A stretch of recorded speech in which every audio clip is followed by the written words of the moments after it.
विधायक गाड़ी लेकर विधानसभा में नहीं जा सकते। विधायक 4-4, 5-5 एक साथ मिलकर विधायक विधानसभा में नहीं जा सकते। आम लोग, भामाशाह, मीडिया स्कूलों की हालत नहीं दिखा सकती।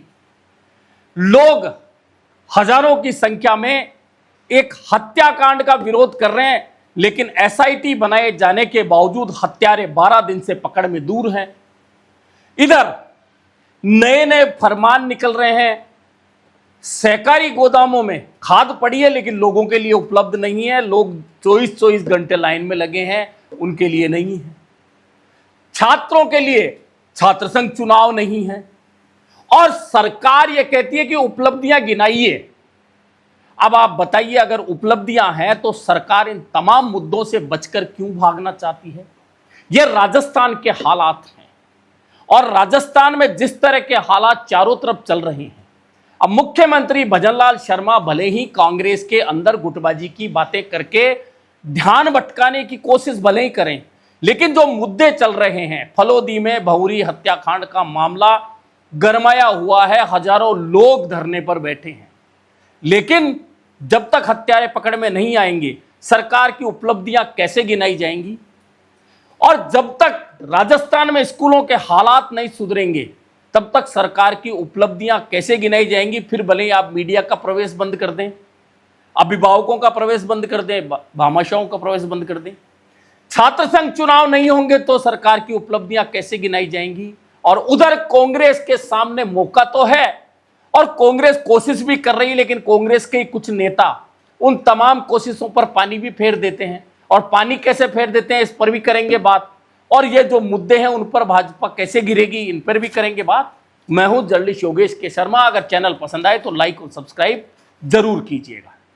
दरअसल जो मुद्दे मैंने गिनाए हैं इस समय राजस्थान में बहुत गरमाए हुए हैं। छात्र संघ चुनाव कराने की मांग को लेकर आंदोलन आप लगातार देख रहे हैं। स्कूलों के खराब हालत को लेकर सोशल मीडिया पर एक के बाद एक वीडियो खूब वायरल हो रहे हैं। कहीं स्कूल गिर रही है, कहीं छज्जा गिर रहा है, कहीं पानी भरा है, कहीं आने जाने के रास्ते नहीं है। और अब जैन जी के बाद में जैन अल्फा सड़कों पर अलग अलग जगहों पर निकली हुई है। कुल मिलाकर राजस्थान में इतने मुद्दे हैं, तमाम मुद्दों पर सरकार को घेरने के लिए कांग्रेस सड़कों पर उतर रही है। और कांग्रेस जिस तरह की नहीं थी, उस कांग्रेस को वैसा बना दिया गया है। और आप देखिए आज जिस तरह से त्रिमूर्ति सर्किल पर एक अचानक कार्यक्रम रखा गया कि राजीव गांधी की जयंती है, इस जयंती पर हम श्रद्धांजलि अर्पित करेंगे। लेकिन अंदर खाने जो रणनीति थी, कार्यकर्ताओं को इकट्ठा करना है, विधायकों को वहां पहुंचना है। क्योंकि पोद्दार स्कूल जो मूक बधिरांध स्कूल है, उसमें 15 दिन पहले छात्रों ने प्रदर्शन किया था, कांग्रेस के नेता पहुंचे थे। ऐसे में जो कार्यक्रम रखा गया था, उस कार्यक्रम के बहाने अंदर खाने की जो रणनीति थी, वहां विधायक पहुंच गए, नेता प्रतिपक्ष पहुंच गए और स्कूल में उन्हें जाने से रोक दिया गया। उसके बाद कांग्रेस कार्यकर्ताओं का मार्च विधानसभा तक पहुंचा। अब विधानसभा तक पहुंचा तो वहां विधायक तमाम थे, लेकिन विधानसभा का गेट बंद कर दिया गया। सत्र का पहला दिन था। अब विधानसभा का गेट बंद कर दिया गया तो विधायक कैसे जाएं? यानी कि सड़क के ऊपर बैठना पड़ा, गेट के ऊपर धक्का मुक्की हुई। उसके बाद में सरकार की तानाशाही को लेकर कांग्रेस के नेताओं के बयान एक के बाद एक आए। क्या गोविंद सिंह डोटासरा, क्या हरीश चौधरी, क्या टीकाराम जूली और क्या अन्य नेताओं ने सरकार को घेरने का काम किया। यहां तक सब कुछ ठीक था और प्लानिंग के अनुरूप कांग्रेस का यह प्रदर्शन बहुत जोरदार जा रहा था। लेकिन अचानक इस प्रदर्शन में खुद कांग्रेस के कुछ नेताओं ने ही गड़बड़ कर दी। गड़बड़ क्या कर दी? 3 विधायक जोश जोश में विधानसभा के गेट पर चढ़ गए और गेट पर चढ़े ही नहीं, उसे हिलाने लग गए। अब गेट को हिलाने लग गए तो निश्चित है कि मामला बिगड़ेगा। लेकिन यहां गोविंद सिंह डोटासरा ने समझदारी दिखाई, कह दिया ए भैया ये सब कुछ ठीक नहीं है, एमएलए साहब नीचे उतरिए, और उनको नीचे उतार दिया। दरअसल पहली बार विधायक बनने वाला कोई नया आदमी ऐसी हरकत करे तो समझ में आता है, लेकिन विधानसभा का सत्र चल रहा है, गेट बंद कर दिए, बाहर बैठकर विरोध प्रदर्शन चल रहा है, गेट पर विधायक चढ़ गए। और विधायक चढ़ने वाले कौन थे? अभिमन्यु पूनिया, डीसी बैरवा, घनश्याम महर गेट को हिला रहे हैं। यह सही है कि विधानसभा का गेट विधायकों के लिए बंद नहीं हो सकता, और अशोक चांदना ने यही बात कही कि हम विधायक हैं, किसी भी गेट से जा सकते हैं। लेकिन इधर पहली बार ऐसा देखने को मिला कि विधायक अपनी गाड़ी में अंदर नहीं जा सकता। अब पैदल अकेले अकेले अपने आईडी कार्ड दिखाइए और अंदर आ जाइए। यह कौन सा नियम है? क्या 4 विधायक एक साथ अंदर नहीं जा सकते? फिर विधानसभा अध्यक्ष सदन में कहते हैं कि स्थिति बिगड़ सकती थी, इसलिए हमने ये कहा कि हर विधायक एक विधायक अपना कार्ड दिखाए वे अंदर आ जाए। लेकिन ऐसा नहीं हुआ और सदन में विपक्ष की कुर्सियां खाली रही। यानी ऐसा पहली बार हुआ, सदन के अंदर विरोध होते रहते हैं, सदन से वॉकआउट होता रहता है, लेकिन ऐसा पहली बार हुआ कि विधानसभा के सदस्य होने के बावजूद विधायकों को अंदर नहीं जाने दिया गया। अब कांग्रेस ने तो यह प्रदर्शन कर दिया और कांग्रेस ने अपने तेवर भी दिखा दिए। तो निश्चित है इन तेवरों का असर कहीं ना कहीं सरकार की चुनावी तैयारियों पर पड़ना है। लेकिन कुल मिलाकर इस पूरे प्रदर्शन में कांग्रेस की गुटबाजी भी उभर कर आ गई। और गुटबाजी क्यों उभर कर आ गई?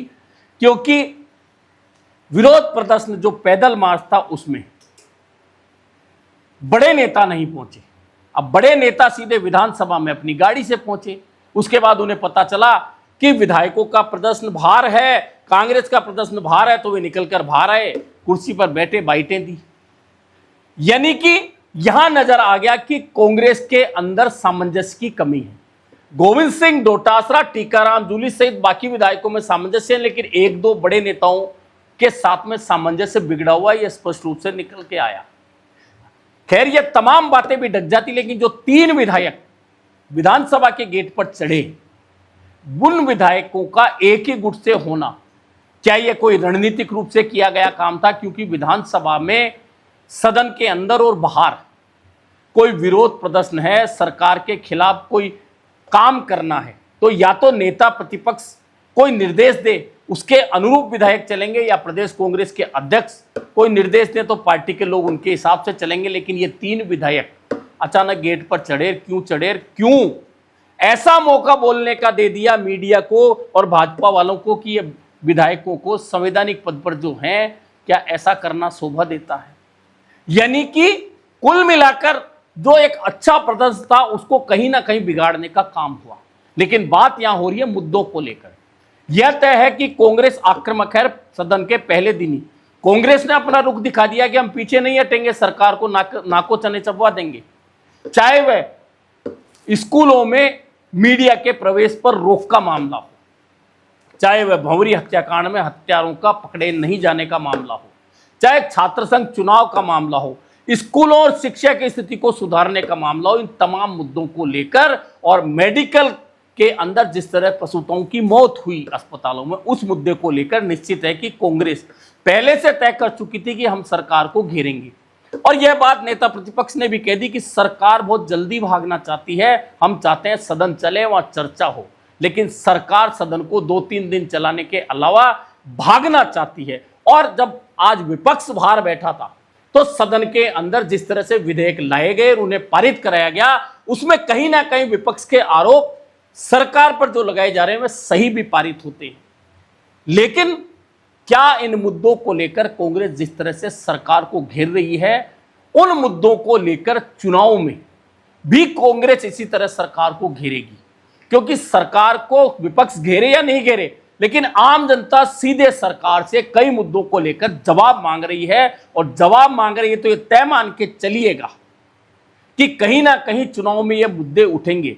अगर 2 सप्ताह से फलोदी में 2 लोग आते हैं, भंवरी देवी की हत्या करके चले जाते हैं, उन हत्यारों का आज तक पता नहीं लग पाता, उसे लेकर हजारों लोग अगर सड़क पर धरना दे रहे हैं, पिछले दिनों हजारों लोगों ने कलेक्ट्रेट घेरा, इसके बावजूद पुलिस के हाथ खाली हों, तो क्या यह मुद्दा चुनाव में काम नहीं करेगा?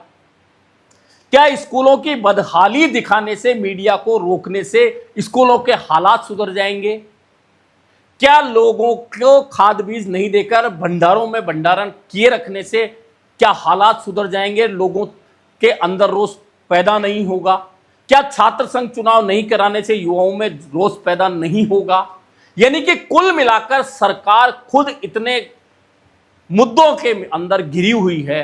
अब मुख्यमंत्री कहें या भाजपा संगठन कहे कि हम अपनी उपलब्धियों को लेकर जनता के बीच जाएंगे, तो उपलब्धि तो आप तब बताएंगे जब इन मुद्दों से आपका सामना होगा और इन मुद्दों से आप निपट पाएंगे।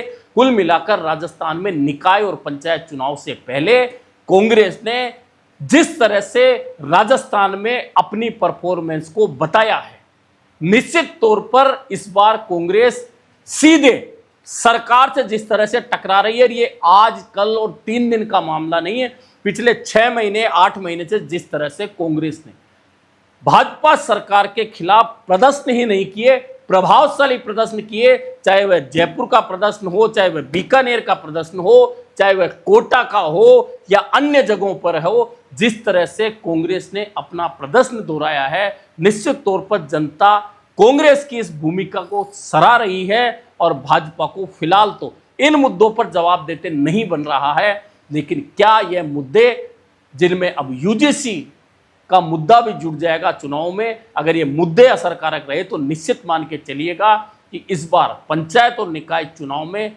भाजपा को बहुत मुश्किल होने वाली है। अभी के लिए इतना ही, फिर मिलेंगे नए मुद्दे पर चर्चा के साथ।